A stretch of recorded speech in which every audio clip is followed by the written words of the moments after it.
going on? Welcome back to my channel. So for today's video, we are going to be talking about ball python care. I asked you guys in my Instagram, but before we get started into this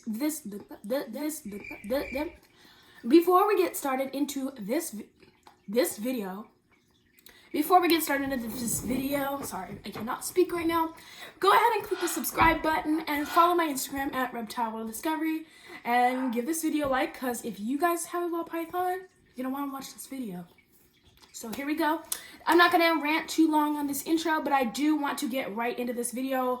This video is basically going to be covering the stuff you'll need. We're not going to be doing a glass enclosure today. I keep my ball python in a glass enclosure. You don't have to. Tubs and tanks, that's another video. You can go watch it down below, and I'll put a link in the description to that video on my channel. I hope you guys really enjoyed this video, and this is when we're going to get into it. Okay, so the first thing you're going to need, obviously, is an enclosure, a heat mat, all this stuff. What I did not include in this actual video was the thermostat. So before I show you how to set up a bin for your ball python, know that you will need a thermostat for your heat pad, so that your snake doesn't get thermal burns. Sorry. Here's some picture of a thermal burn. I mean, they're pretty bad. Right here, I'll put it right there. So without further ado, let's get into this video. Again, the tub might not be as to scale. You could put it as bigger or as small. You don't have to do exactly what I use or use the products that I'm using. Some of the products you won't be able to find. I'm using a lot of products from my friend's company, Gecko's Grove. So thank you guys so much, and enjoy the video. Okay guys, so to start off, I got all of my materials here. We've got the 24, I think it's actually not 24, 14 quart bin, and then all these materials. So we got everything. I'm just gonna move these materials off my bin. So we got the bin all ready. You can buy these bins at Target and anywhere. This is about a 14 quart, so it's perfect for a baby ball python. First of all, just going off the bat, we're gonna just want to, most of these materials, first of all, you can find at home or they can be store-bought. Okay, so without further ado, let's get into this video. So first of all, you're gonna want 10 rows on each side, drilled holes, either on the side of the bin, or of course like I did, on the top. And then we've got all of my materials in this box right here. So we're just gonna open this bad boy up and get started with the stuff. And like I said before, you're gonna want a bin with positive locks. Like a lot of these bins have these snap-on lock things, and the snake can just easily pop those right off. So I do like a bin with a locks that can hold down the bin so that it will be easier for the snake to stay put if you want. So without further ado, let's put that to the side and let's go over some of our materials. Of course, do not like to okay guys, so we got all of our materials out in front of us, but before we get started, you could use something at the bottom of your enclosure like a reptile habitat carpet, so it makes it easier for your enclosure. In this video, I will not be using this carpet. This is mostly just for lizards and like things like leopards. But before we get started, here are all the materials. As you can see, we've got our hides, we got our aspen, we've got our humidity box, we got our water dish, we got enrichment, and we have humidity supplies. And of course, for the heat mat, I don't have one, so we're going to be using the representation heat mat. Okay, so for the representation, I'm going to be using this reptile book called Slither and Crawl, how ironic, from my channel. But so this will be what we're using for a heat mat. So that's going to go on one side of your enclosure. It should take up about 1/3 of the enclosure, and that will be our thermal gradient, so the snake can thermal regulate from warm to cold. So I'm going to put that on. Let's just open up our lid and get started, guys. So we're gonna start. I'm gonna try to position the camera to where you guys can see it, so not to bore you with this. So now you can see that our heat mat is on one side of the enclosure, and that is gonna be, like I said, the warm side of enclosure. So remember, the right side is the warm end of our enclosure. So we're gonna get started with just some normal grid cheap old aspen. I really do feel like aspen is the best kind of substrate, because even though ball pythons do need humidity, they are from Africa. And I'm using, by the way, this aspen in this little bag with the gecko is from my friend's company, Gecko's Grove. And you can just get it offline, or you can just buy it somewhere else. But yeah, this aspen is really, really good. It's basically the same thermal grade aspen. But anyway,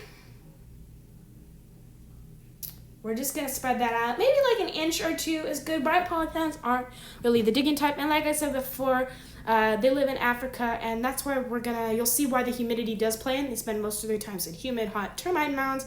But for the rest of the time, they hunt in dry surfaces. So a permanently wet situation is not very good for ball pythons. Keep in mind that we still got a thermal gradient on the right side, and we are just going to get started with the placing of all of our items. So without further ado, let's start. You're going to need, of course, a water dish big enough for the snake to soak in, which can also count as a hide because some of the water dishes have a hole underneath where the snake can curl up under. I know my ball python Maui loves that.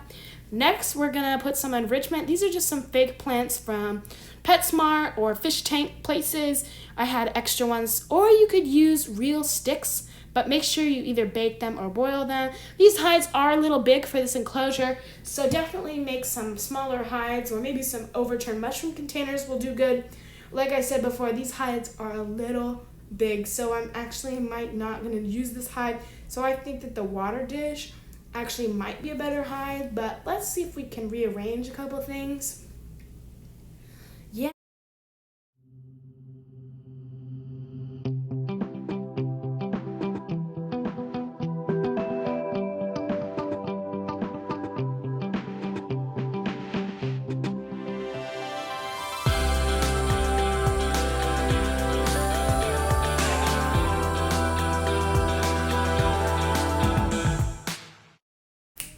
Okay guys, so we're gonna go ahead and grab my humidity box. So it was on the floor because it fell over.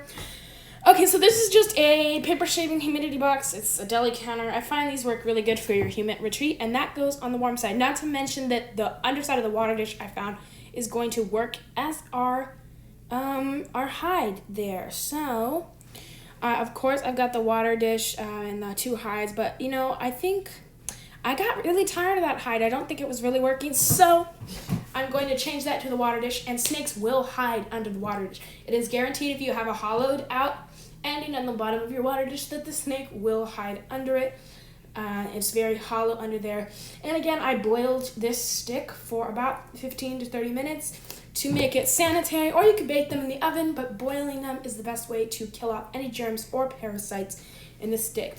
Now I'm just going to add some fake leaves and fake plants and arrangements, and there you guys go, and we're going to spritz down the cage. That's why I really do enjoy, if you have more of a humid setup for a ball python, the plastic enclosure, because it really does lock in the humidity. And of course your humid hide is going to be humid, so this is just spraying it for shedding purposes, but always have your humid hide humid at all times, as opposed to glass enclosures that don't hold humidity very well. So we're just going to screw on the lid, and we are going to be done with this video. Thank you guys so much for watching, and here's my outro. So thank you so much for watching this video. I hope you guys all have a great day. Don't forget to subscribe, leave a like, and I'm always open to new video ideas, so go follow my Instagram at Reptile World Discovery, and if you follow you, I might just follow you back. And DM me. I do put polls weekly on my Instagram, so I like to hear new ideas for videos so it doesn't get dry of me just picking it. I like to hear open opinions, and constructive criticism is always open. You guys can tell me what I'm doing wrong or what I'm doing right. Just keep it nice down in the comment section, and I hope you guys have a great day, and thank you for watching.